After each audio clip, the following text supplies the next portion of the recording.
Say mo Paulo, Kimi, unhappy nga ba? Kim Pao, namataan na magkasama.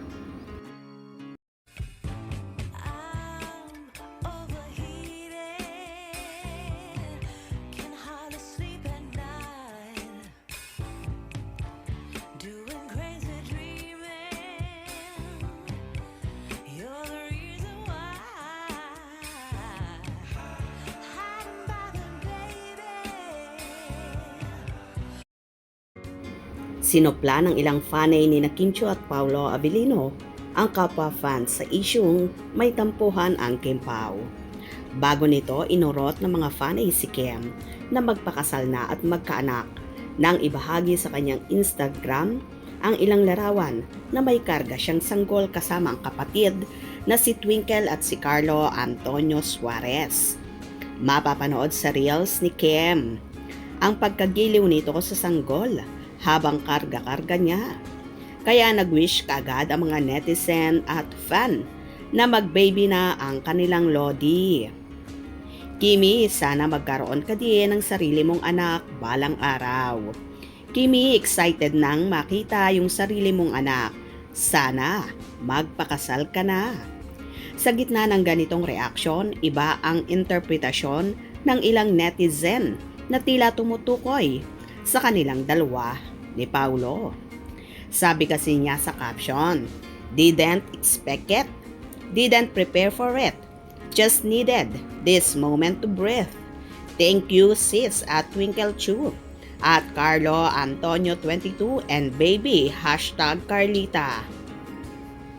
Magkakaayos din kayo Kimi. God bless."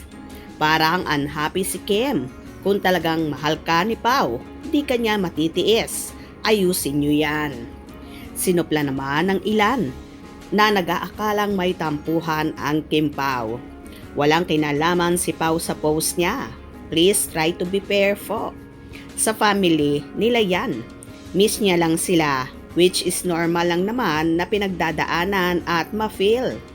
Maaaring nakaramdam ng pagod si Kim kaya naman gusto niyang magpahinga saglit sa piling ng kanyang pamangkin at kapatid.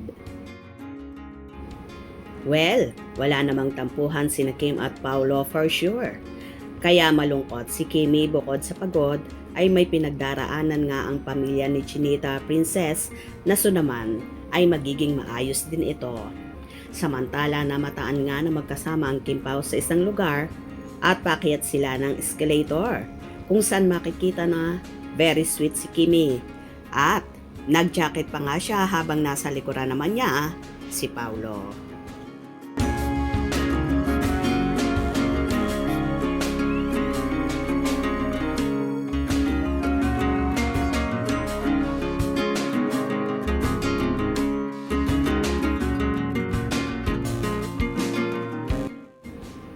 Kaya fake news po ang kumakalat na tampuhan nila dahil kita naman sa galawan ni Kim at Paulo na okay sila at so happy sa isa't isa.